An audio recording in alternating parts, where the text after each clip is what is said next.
Welcome everyone. और आज के सेशन में हम लोग डिस्कस करने जा रहे हैं खिलजी डायनेस्टी के बारे में और तुगलक डायनेस्टी के बारे में।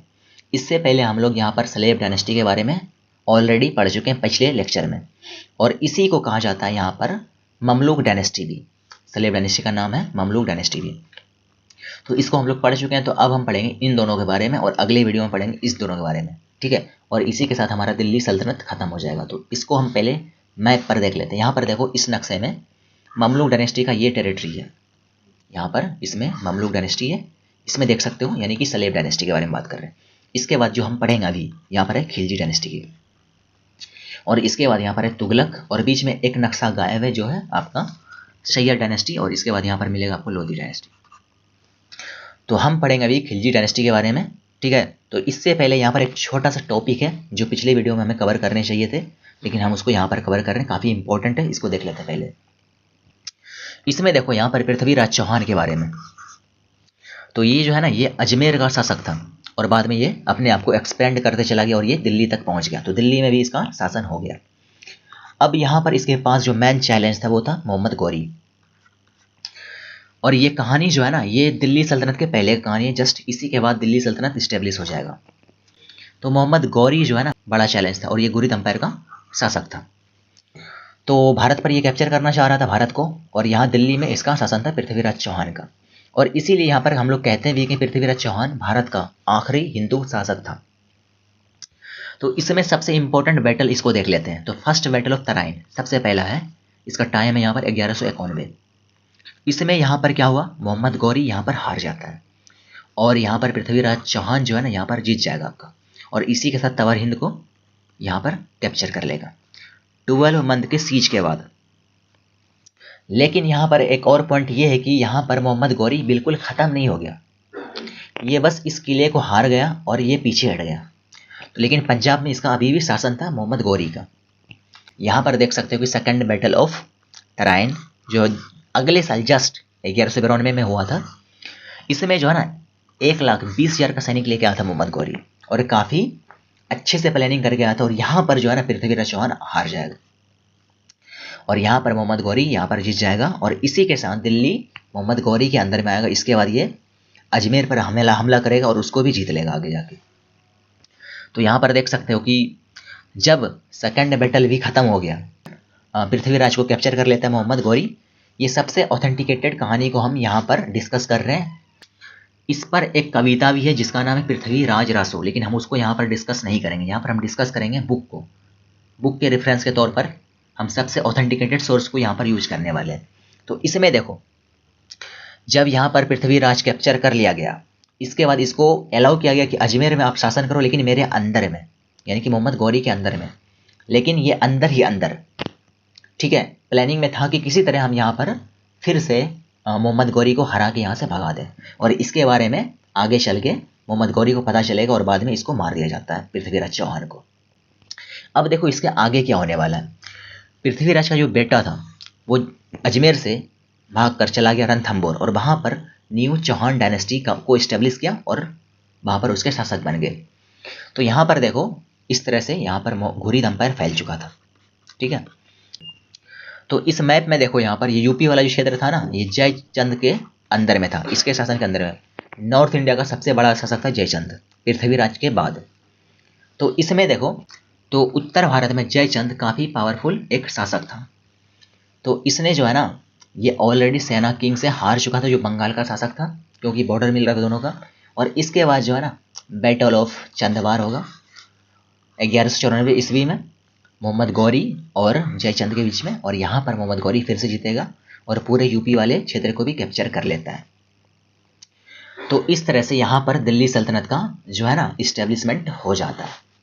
तो यही था battle of Tarain first, second, और बैटल ऑफ चंदवार। तो अब हम लोग डिस्कस करेंगे खिलजी वंश के बारे में, यानी कि खिलजी डायनेस्टी। इसका टाइम पीरियड देख सकते हो यहाँ पर 1290 से लेकर 1320 के बीच में था। तो इसका टाइम पीरियड मात्र 30 साल के लिए, लेकिन ये काफ़ी इंपॉर्टेंट है, ठीक है। तो खिलजी वंश का सबसे पहला शासक था यहाँ पर जलालुद्दीन खिलजी। इसका टाइम पीरियड 6 साल के लिए था, 1290 से लेकर 96। और ये कैसे बना था, इसके बारे में हम पिछले वीडियो में ही डिस्कस कर ली थी, किसको मारकर जो है गद्दी पर बैठ गए थे। तो यहाँ पर देख लो, जलालुद्दीन खिलजी जो है ये है फाउंडर खिलजी वंश का, खिलजी डायनेस्टी का। अब हम डिस्कस करते हैं कि इसके बाद क्या होने वाला है। जब ये यहाँ पर जो है ना गद्दी पर बैठ गया तो इसका एक नेफ्यू था जिसका नाम था अलाउद्दीन खिलजी।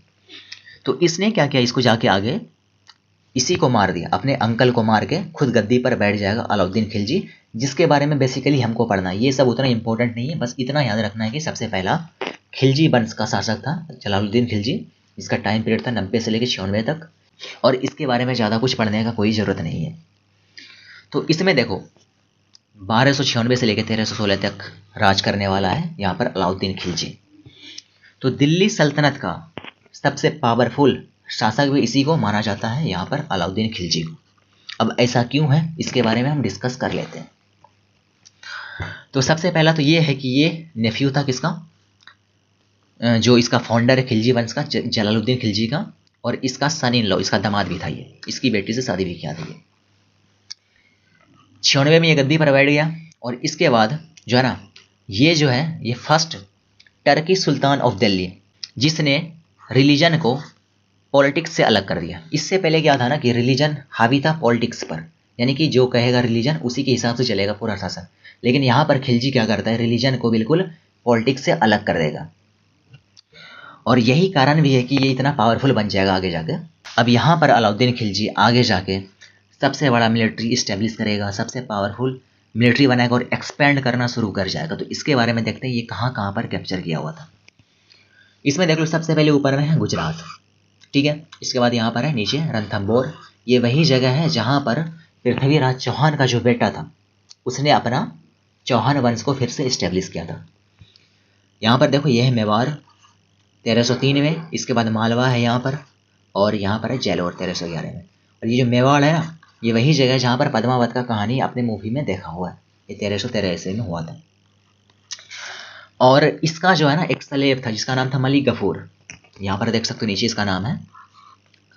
और इसने इसको साउथ इंडिया में अभियान पे भेजा, यानी कि जाओ कैप्चर करो जगह को।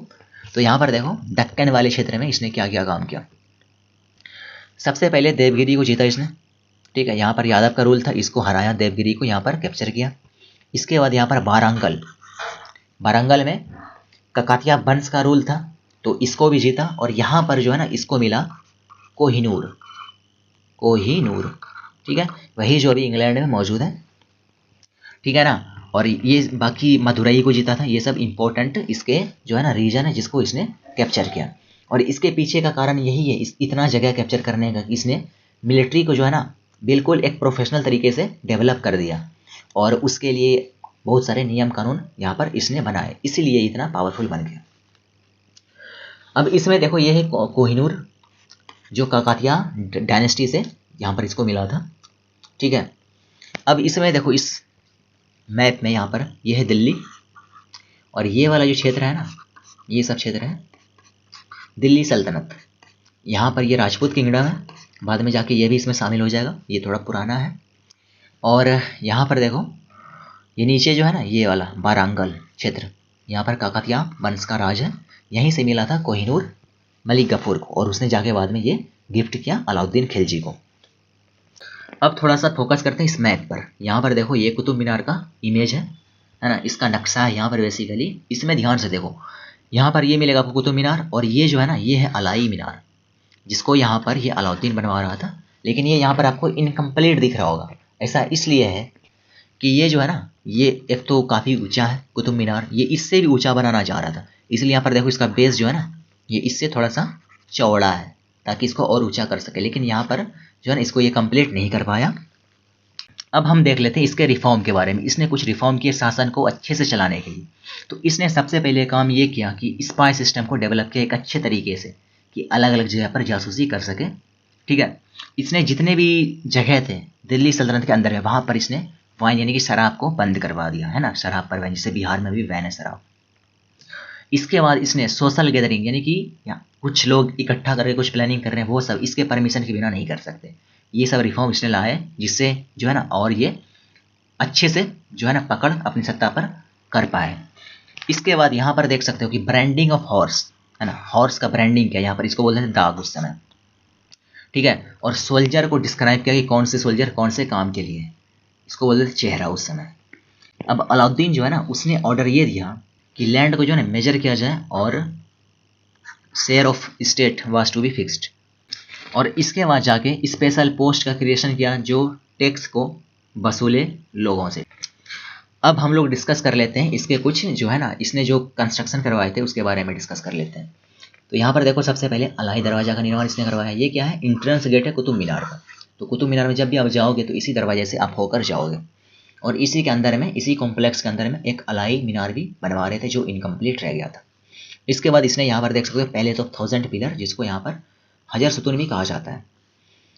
और ये जो है ना आर्ट और कल्चर में भी काफ़ी इंटरेस्टेड थे। तो यहाँ पर देख सकते हो अमीर खुसरो इसके फेवरेट पोएट थे और ये एक म्यूजिशियन भी थे, इसके फेवरेट थे इसके कोर्ट में। जब यहाँ पर इसका मौत हो जाएगा अलाउद्दीन खिलजी का 1316 ईस्वी में, तो अब तक तो कोई कुछ नहीं बोल रहा था। इसके बाद यहाँ पर देखो मलिक गफूर जी इसका एक कमांडर था और इसका एक स्लेव भी था, तो इसने इसको कैप्चर कर लिया। ठीक है, यहाँ पर क्या इसको कैप्चर कर लिया।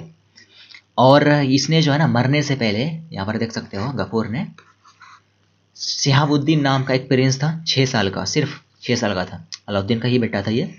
इसको इसने जो है ना यहाँ पर किंग के तौर पर घोषित कर दिया। और यहाँ पर ये भी आप देख सकते हो कि अगर यहाँ पर मलिक गफूर को शासन करना है तो एक उत्तराधिकारी भी घोषित करना पड़ेगा। तो इसी को क्या था, इसने अपना उत्तराधिकारी यहाँ पर घोषित। और जब मौत होगा यहाँ पर गफूर का तो इसको मारने वाला कोई और नहीं, ये होगा रॉयल फैमिली का ही लॉयलिस्ट लोग कुछ होंगे जो इसको मार देगा। और यहाँ पर एक और पॉइंट ये भी है कि अलाउद्दीन के बड़े बेटे को, जिसका नाम था मुबारक खान, यहाँ पर देख सकते हो इसको इसने जेल में डाल दिया था मलिक गफूर ने। आगे देखते हैं क्या होगा। देखो मलिक गफूर क्या होगा, अब जब मर जाएगा तो आहिस्ते आहिस्ते यहाँ पर देख सकते हो कि आफ्टर डेथ ऑफ कफूर, ठीक है, Mubarak Khan was freed from the prison, jail से इसको रिहा कर दिया गया है ना। और यहाँ पर शिहाबुद्दीन जिसको किंग बना कर गया था गफूर, इसके रिजेंट के तौर पे यानी कि इसके गार्जियन के तौर पर यहाँ पर ये काम कर रहा था। और जैसे इसको मौका मिला इसने गद्दी हथिया लिया है ना, खुद कैप्चर कर लिया गद्दी को। यहाँ पर देख सकते हो जैसे इसको अपॉर्चुनिटी मिला। और इसके बाद इसने है ना अपने लवर, इसका लवर था एक मुबारक हसन, इसका नाम है मुबारक खान और इसका लवर का नाम था मुबारक हसन, इसको जो है ना अथॉरिटी ये दिया कि ये जो है ना आर्मी का और पैलेस का जो इसका महल है उसका गार्ड बना दिया इसको। और इसके बाद में ये जो है ना फुल कंट्रोल ले लिया सुल्तान के पैलेस का। सिंपल सी बात, अगर आप किसी को इतने बड़े पद पर रखोगे तो उसके पास जो है ना पैलेस का फुल कंट्रोल होगा, वो चाहे तो आपको मरवा भी सकता अगर आपके लॉयल नहीं है। अब इसके बाद देखो क्या होगा कि मुबारक हसन जो है मस्ट गिवन द टाइटल, इसको एक टाइटल दिया गया, इसका नाम रखा यहाँ पर खुसरो खां। ठीक है, कुछ मंथ के अंदर में ही इसने मुबारक खान को ही मार दिया, यानी कि सुल्तान को ही मार दिया इसने। ठीक है, अब जो इसको मार दिया यहाँ पर यानी कि 20 में ही मारा था इसको, 1320 में। अब इसके बाद देखो क्या होता है यहाँ पर, खुसरो खान जो है ना जिसने मारा था इसको मुबारक खान को, इसको मार दिया गाजी मलिक ने। ठीक है, गाजी मलिक एक गवर्नर था when he tried to oppose a rebellion by the Ghazi Malik and his son. यहाँ पर क्या नाम है, जौना। तो यहाँ पर समझो ध्यान से इसको कि गाजी मलिक यहाँ पर जो है ना इसने क्या किया, रिवेलियन शुरू करिए जैसे ही यहाँ पर मुबारक खान का मौत होगा। और खुसरो खान इसको दबाना चाह रहा था और गाजी मलिक ने जो है ना यह जब इसको दबाने के इसको मार दिया और खुद पावरफुल बन जाएगा और दिल्ली के थ्रोन पर ये कब्जा कर देगा और वहाँ पर जो है ना इस्टेब्लिश करेगा तुगलक वंश को। आगे देखते हैं क्या होगा। और यहाँ पर जो जौना है ना, फखरुद्दीन जौना, ये मोहम्मद बिन तुगलक का नाम है। तो यहाँ पर देख सकते हो तुगलक डायनेस्टी को 1320 से लेकर 1414 तक, यानी कि लंबे समय तक तुगलक वंश रहेगा दिल्ली के गद्दी पर। तो इसमें सबसे पहले यहाँ पर देख लो गयासुद्दीन तुगलक, ये वही है। Khusro Khan the last king of Khilji dynasty was killed by the Ghazi Malik. Ghazi Malik ascended the throne assuming the title Ghiyasuddin Tughlaq. ठीक है, गाजी मलिक का ही नाम था यहाँ पर गयासुद्दीन तुगलक। और इसमें देख सकते हो कि he died in accident and his सन जौना, उलुग खान भी इसका नाम था। ये जो है ना गद्दी पर बैठेगा जिसका नाम था बाद में, जिसका नाम बाद में हुआ, इसने टाइटल लिया मोहम्मद बिन तुगलक का। तो यहाँ पर एक इंटरेस्टिंग कहानी ये भी है कि यहाँ पर देखो ये जो गयासुद्दीन तुगलक है ये गया था बंगाल को जीतने के लिए अपने बेटे के साथ, एक बेटे के साथ में। और वो जहाँ वहाँ से जब रिटर्न आ रहे थे वापस दिल्ली, जब आ रहे थे वापस बंगाल से, तो रास्ते में मोहम्मद बिन तुगलक ने ही इसको मरवा दिया, अपने बाप को और अपने भाई को। ऐसा कहा जाता है, ठीक है। ऐसा इसलिए किया इसने कि ये गद्दी पर बैठना चाहता था जल्दी से जल्दी, क्योंकि बाद में जो है ना इसके भाई को भी गद्दी मिल सकता था, तो इसीलिए इसने ऐसा किया था, ठीक है। ये ऑथेंटिकेटेड उतना भी नहीं है, लेकिन ऐसा माना जाता है। अब देखते हैं इसके बारे में। 1325 से लेकर 51 तक यहाँ पर मोहम्मद बिन तुगलक का शासन रहेगा। और इसके बारे में ये खास चीज़ है, ये सबसे दिल्ली सल्तनत का ये सबसे पढ़ा लिखा शासक होने वाला है। इसके बारे में देख लो, इसका नाम था स्टार्टिंग में प्रिंस जौना। गयासुद्दीन तुगलक का ये बेटा था और बाद में ये गद्दी पर बैठा 1325 ईस्वी में। तो देख सकते हो कि तुगलक अंपायर जो था, तुगलक वंश का, ये कहाँ तक फैल चुका था। यहाँ से देख सकते हो पाकिस्तान जो अभी वाला, इस पूरे नॉर्थ इंडिया में इसका शासन था। इसका जो मेन सिटी था ना, यहाँ पर देख सकते हो दिल्ली है, यहाँ पर देखो अहमदाबाद है, और नीचे मिलेगा आपको दौलताबाद। तो ये दौलताबाद जो है ना, देवगिरी का ही नाम रखा गया बाद में दौलताबाद, तो इसके बारे में हम जानेंगे अभी। तो देखो खिलजी के वक्त, खिलजी वंश जब खत्म हुआ तो उस समय जो है ना यहाँ तक ही कुछ था, इस लाइन के ऊपर तक ही था दिल्ली सल्तनत का शासन, और नीचे ये इसको एक्सपेंड कर रहा था। अब यहाँ पर क्या होगा ना, ये जो दिल्ली है यहाँ से नीचे वाले को कंट्रोल करना मुश्किल था, तो इसने सोचा कि हम जो है ना अपना राजधानी यहाँ नीचे शिफ्ट कर लेते हैं देवगिरी में। तो इसको भी हम देख लेते हैं आगे यहाँ पर क्या हुआ था। तो मोहम्मद बिन तुगलक ने क्या क्या रिफॉर्म्स किए इसके बारे में जान लेते हैं। सबसे पहला reform, taxation in Doab region, 1326 ईस्वी में बनते ही।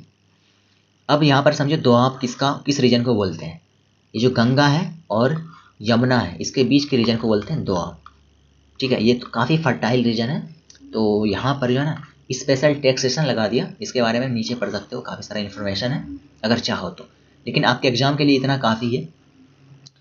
उसके बाद जो दूसरा सबसे बड़ा रिफॉर्म था इसने, ये अपने राजधानी को ही ट्रांसफ़र कर दिया, कैपिटल ट्रांसफ़र 1327 में, अगले साल इसने। तो दिल्ली से इसने देवगिरी अपने कैपिटल को ट्रांसफ़र कर दिया, देवगिरी। अब इसमें प्रॉब्लम क्या था ना, ये इसका मकसद ये था कि देवगिरी से हम अच्छे से कंट्रोल कर पाएंगे पूरे अंपायर को, साउथ के और नॉर्थ के दोनों को। लेकिन देवगिरी में सारे रिसोर्सेस अवेलेबल नहीं थे जो चाहिए कैपिटल को, तो इसीलिए फेल हो जाएगा आगे चलकर। और यहाँ माइग्रेट करने में काफ़ी लोग मर भी गए थे, काफ़ी दूर है ये, आप यहाँ पर देख भी सकते हो। यहाँ पर दिल्ली है और यहाँ पर देवगिरी मिलेगा आपको महाराष्ट्र में, अभी के मॉडर्न डे महाराष्ट्र मिलेगा आपको देवगिरी। तो यहीं पर ट्रांसफ़र करना चाह रहा था, ठीक है। तो ये इसका सबसे बड़ा फेलियर भी रहा। इसने यहाँ पर टोकन करेंसी को इंट्रोड्यूस किया 1329 ईस्वी में, ठीक है। और लास्ट में यहाँ पर देख सकते 1330 में इसने जो किया सबसे बड़ा काम, कि जो कुमाऊँ हिल्स है ना हिमालयन रीजन में, वहाँ पर जो है काउंटर करने के लिए चाइनीज़ को जो है ना काफ़ी एक्शन लिए, यानी कि काफ़ी अभियान भेजे उस साइड में। तो ये 1330 में किया इसने। मोहम्मद बिन तुगलक ने 25 साल के लिए दिल्ली पर राज किया तुगलक डायनेस्टी के अंदर में। तो 25 साल में काफ़ी सारे रिवोल्ट हुए यहाँ पर, लगभग 36 है ना, और अप्रॉक्स हम यहाँ पर डाटा दे रहे हैं आपको 36 यहाँ पर रिवोल्ट। इसमें इंपॉर्टेंट कुछ यहाँ पर लिखे हुए नीचे, यहाँ पर देख लो 1335 में मदुरई इंडिपेंडेंट हो गया, है ना। अब यहाँ पर देखो सबसे मेजर जो है 1336 में यहाँ पर फाउंडेशन ऑफ विजयनगर, हरिहर बुक्का दो भाई थे, इसने मिलकर यहाँ पर विजयनगर को इस्टेब्लिश किया था 1336 में, ठीक है। तो इसके बारे में भी हमें पढ़ना होता है स्पेशल, तो इसके बारे में पढ़ेंगे आगे जाके। जैसे ही हमारा दिल्ली सल्तनत खत्म होगा, दिल्ली सल्तनत जैसे ही खत्म होगा, तो मुगल से पहले हम इसको विजयनगर को कवर कर लेंगे। यहाँ पर देख सकते हो वारंगल भी हो गया था। इसके बाद यहाँ पर देख लो 1341 से 47 तक यहाँ पर रिवोल्ट हुआ सदा अमीर के द्वारा, ये सब इसी में है। इंपॉर्टेंट जो है ना यहाँ पर ध्यान में रखना, सबसे इंपॉर्टेंट यहाँ पर है विजयनगर, और दूसरा सबसे इंपॉर्टेंट है फाउंडेशन ऑफ बहमनी। 1347 ईस्वी में हसन गंगू के द्वारा इसको किया गया था इस्टेब्लिश। ये भी अलग हो गया मोहम्मद बिन तुगलक के समय। तो विजयनगर और एक यहाँ पर है बहमनी। ये एक हिंदू राज्य था और ये एक मुस्लिम राज्य था, ठीक है। तो ये दोनों अलग हो गए किससे, तुगलक डायनेस्टी से, यानी कि दिल्ली सल्तनत से। दोनों का टाइम देख सकते हो, ये 1336 में हुआ था विजयनगर, और 1300 यहाँ पर 1347 में बहमनी अलग हुआ था दिल्ली सल्तनत से। मोहम्मद बिन तुगलक का सबसे बड़ा फेलियर यही था कि इससे दो बड़े बड़े साम्राज्य अलग हो गए। ये बाद में जाके काफ़ी बड़ा साम्राज्य बन जाएगा, है ना। और बाद में ये आपस में भी लड़ेंगे, फिर बाद में जाके ख़त्म हो जाएगा। इसके बारे में हमको पढ़ना है, ठीक है। जैसे हम दिल्ली सल्तनत के बारे में पढ़ना है, उसी तरह से हम विजयनगर के बारे में पढ़ेंगे और बहमानी के बारे में पढ़ेंगे। फिर जाके हम पढ़ेंगे मुगल के बारे में। अब इसके बाद जो है ना, जैसे यहाँ पर तुगलक मरेगा, मोहम्मद बिन तुगलक, इसके बाद बनेगा फिरोज शाह तुगलक। ये इसका कजन था, यानी कि चचेरा भाई, चचा का बेटा, है ना। He was the cousin of Mohammad bin Tughlaq.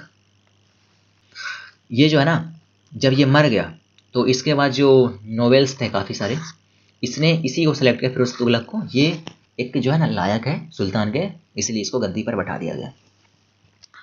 अब इसने देखो यहाँ पर इसने कोई भी अटेम्प्ट नहीं किया अपने टेरिटरी को बढ़ाने के लिए, है ना। अपना कोई भी अभियान नहीं शुरू किया, जो था इसके पास उसी पर राज किया, इसने आराम से राज किया, ठीक है। देख सकते हो ये काफ़ी लंबे समय तक रहा था, 50, 30, 80, यानी कि लगभग 39 साल तक के लिए, 39 नहीं 37 साल तक के लिए इसने दिल्ली के शासन पर राज किया। ही was the true Muslim king and the state under him was truly Islamic. तो आपने सुना होगा कि इस्लामिक या फिर किसी भी धर्म के नाम पर कुछ अपना कानून थोप देते हैं जनता के ऊपर में, लेकिन इसने जो है ना, जो भी इस्लामिक कानून उसके हिसाब से चलाया, इसीलिए इसको बोलते हैं ट्रू मुस्लिम किंग। यहाँ पर देखो इसमें जो है ना, फिरोज शाह तुगलक ने जजिया कर को एक सेपरेट टैक्स बना दिया और यहाँ पर ब्राह्मण को भी इसमें शामिल कर दिया। इससे पहले ब्राह्मण जजिया कर नहीं भरा करते थे, बाकी सब लोग भरते थे, ब्राह्मण यहाँ पर शामिल नहीं था। तो अब यहाँ पर ब्राह्मण भी शामिल हो चुका है। और बहुत लोग जो है ना सिर्फ जजिया कर को ही पढ़ते हैं। इसके अलावा भी यहाँ पर देख सकते हो 4 और टैक्सेस थे, यानी कि जजिया को मिलाकर 4 थे, जिसका नाम था यहाँ पर खराज, जकात, जजिया और यहाँ पर खाम। तो यहाँ पर जैसे जजिया लग गया, ठीक है, नॉन मुस्लिम पर, यहाँ पर जकात सिर्फ मुस्लिम पे लगता था, तो बैलेंस कर दिया दोनों को ना। तो यहाँ पर देख सकते हो खराज जो था ना, ये एक लैंड टैक्स था जो 1/10 यानी कि 10% के इक्वल था, यानी कि ज़मीन पर जो भी आप उपजाओगे ना अनाज वगैरह, उसका 10% आपको देना पड़ेगा राजा को, ठीक है। तो ये जो है ना काफ़ी बढ़िया था, क्योंकि अंग्रेज जब आए, अंग्रेज ने इसको 33% किया, बाद में जाके जमींदारी सिस्टम में 75% तक पहुंच गया था। अंग्रेज एक्चुअल में 33 या 30% के आसपास रखते थे, लेकिन जमींदार वगैरह 75% वसूलते थे किसान से।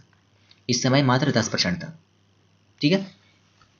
और जक़ात देख लो यहाँ पर 2% टैक्स ऑन द प्रॉपर्टी, ये सिर्फ मुस्लिम पर लगता था जक़ात, और जजिया जो है ना, जजिया लगता था सभी नॉन मुस्लिम पर। और खाम देख लो किसको बोलते, खाम 1/5 बूटी कैप्चर ड्यूरिंग वॉर, यानी कि जितना भी आप लूटोगे वॉर के दौरान, यानी कि देख लो मान लो यहाँ पर एक किला है, ठीक है, और यहाँ पर आर्मी आपका इसको कैप्चर करने के लिए आया है, इसमें जितने भी धन मिलेंगे ना, जितने भी मतलब आपको वेल्थ यहाँ पर इकट्ठा करोगे, यहाँ से लोगे, इसका 1/5 यानी कि यहाँ पर कह सकते हो आप कि 20% आपको देना पड़ेगा राजा को, ठीक है। एग्रीकल्चर के लिए इसने काफ़ी काम किया, बहुत सारे इसने कैनाल बनवाए इरिगेशन के लिए, ठीक है। काफ़ी जो है ना इनकरेज करते थे एग्रीकल्चर करने के लिए कि आप जो है ना इस फील्ड में, इसने काफ़ी सारे काम भी किए। आप यहाँ पर देख सकते हो कि इसने बहुत सारे कैनाल को रिपेयर करवाया और बनवाया भी। और यहाँ पर ये भी देख सकते हो इसने सिटी, जो बहुत सारी सिटी इसने डेवलप की है, लेकिन यहाँ पर जो मेन इसके सिटी थे फतेहाबाद, हिसार, ये आपको मिलेगा अभी, आपको मिलेगा ये पंजाब में, जौनपुर, ठीक है, यूपी मिलेगा फिरोजाबाद। ये सब जो है ना, ये इसके मेन जो शहर है इसने बसाए थे। इसके बाद इसने 2 पिलर जो थे अशोका के 2 पिलर थे, इसको भी दिल्ली में शिफ्ट करवाया। एक था टोपरा में जो हरियाणा में पड़ता है, और एक था मेरठ में जो यूपी में पड़ता है। तो यहाँ से जो है ना इसने दिल्ली में लाके इसको इस्टेब्लिश किया। तो इसको जो अब ये ला रहे थे ना, तो काफ़ी मतलब उस समय यहाँ पर देख सकते हो कि टोपरा से दिल्ली जाना या फिर मेरठ से दिल्ली जाना काफ़ी लंबा समय होता था। वहाँ पर उस समय कोई बुलडोजर वगैरह नहीं हुआ करता था कि उठा के, या फिर ट्रक वगैरह नहीं था, तो पिलर, इतने बड़े बड़े पिलर को लेके जाना काफ़ी बड़ा काम था, ठीक है। तो इसको इसने दिल्ली में शिफ्ट करवाया, अभी भी देख सकते हो जाके आप दिल्ली में। इसके अलावा इसने दारुल शिफा, जिसको कह सकते हो आप हॉस्पिटल, काफ़ी सारे दिल्ली में इस्टेब्लिश करवाए गरीबों का इलाज करने के लिए। और यहाँ पर देख सकते हो कि दीवाने खैरात, जो गरीब लोग थे उसका जो शादी होता था ना पुअर गर्ल का, उसके लिए दीवाने खैरात का यहाँ पर इस डिपार्टमेंट एक बनवाया। और बाद में जाके ये 88 में मर जाएगा, 1388 में, ठीक है। और इसके बाद क्या होगा इसको देख लेते हैं। अब देखते हैं कि फिरोज शाह तुगलक के मरने के बाद यहाँ पर क्या होने वाला है तुगलक डायनेस्टी में। तो 88 में तो ये ख़त्म हो गए, 88 से लेके 1414 तक ये क्या होगा। इस दौरान काफ़ी सारे यहाँ पर रूलर्स आएंगे, एक दूसरे से भी लड़ाई करेंगे, सिविल वॉर टाइप का। और इसी के दौरान यहाँ पर देख सकते हो कि मालवा, गुजरात, शर्की यानी कि जौनपुर, ये सब जगह, ये सब किंगडम दिल्ली सल्तनत से अलग भी हो गया। तो काफ़ी कमज़ोर ऑलरेडी हो चुका है ये, बस दिल्ली वाला क्षेत्र में इसका पावर बचा हुआ है, बाकी सब इंडिपेंडेंट हो चुके हैं। अब इसके बाद सबसे बड़ा इस पर लगेगा झटका तैमूर का। तैमूर ने इन्वेड किया भारत को 1398 और 99 में। इस समय इसने दिल्ली पर आक्रमण किया। अब देख लो तैमूर है कौन। पहले तैमूर जो है इसको द लैम्ब भी बोलते हैं, यानी कि इसका एक पैर जो है लंगड़ा था, एक युद्ध के दौरान हो गया था। ये एक टर्किश चीफ था और ये मंगोल का ही वंशज था। मंगोल चंगेज खान जो था ना, उसी का आगे जाके वंशज था। इसने 1398 में दिल्ली को इन्वेड किया, यानी कि दिल्ली पर आक्रमण कर दिया मोहम्मद शाह तुगलक के समय। इस समय यहाँ के रूलर थे मोहम्मद शाह तुगलक, जो लास्ट रूलर थे तुगलक डायनेस्टी के, ठीक है ना। तो यहाँ पर देख सकते हो कि तैमूर जो है ये काफ़ी बड़ा उस समय था पावर सेंट्रल एशिया में, और यहाँ तक कि ये मंगोलिया वाले क्षेत्र में भी आक्रमण कर रहे थे, चाइना पर आक्रमण कर रहे थे। तो इसी के दौरान इसने दिल्ली पर आक्रमण किया, काफ़ी सारा वेल्थ को लूटा दिल्ली से और ख़त्म ही कर दिया यहाँ पर तुगलक डायनेस्टी को। और इसी के बाद यहाँ पर इस्टेब्लिश होगा सैयद वंश। तो तैमूर के आर्मी ने दिल्ली को फुल लूटा और बहुत सारे लोगों को मारा, ठीक है। उसके बाद तैमूर जो है रिटर्न हो गया सेंट्रल एशिया और यहाँ पर खिज्र खां को पंजाब का रूलर बनाकर छोड़ दिया। और 1404 में ये मर गया जब ये चाइना को कॉन्कर करने के लिए जा रहे थे। ये तैमूर का बात चल रहा है यहाँ पर। तो आगे चलकर यहाँ पर खिज्र खां ही सैयद डायनेस्टी को दिल्ली के तख्त पर इस्टेब्लिश करेगा और उसके बाद हम पढ़ेंगे सैयद डायनेस्टी के बारे में और उसके बाद आएगा लोधी। फिर यहाँ पर दिल्ली सल्तनत आपका कंप्लीट हो जाएगा, ठीक है। तो आज का सेशन हम यहीं पर फिनिश करते हैं। Thank you so much.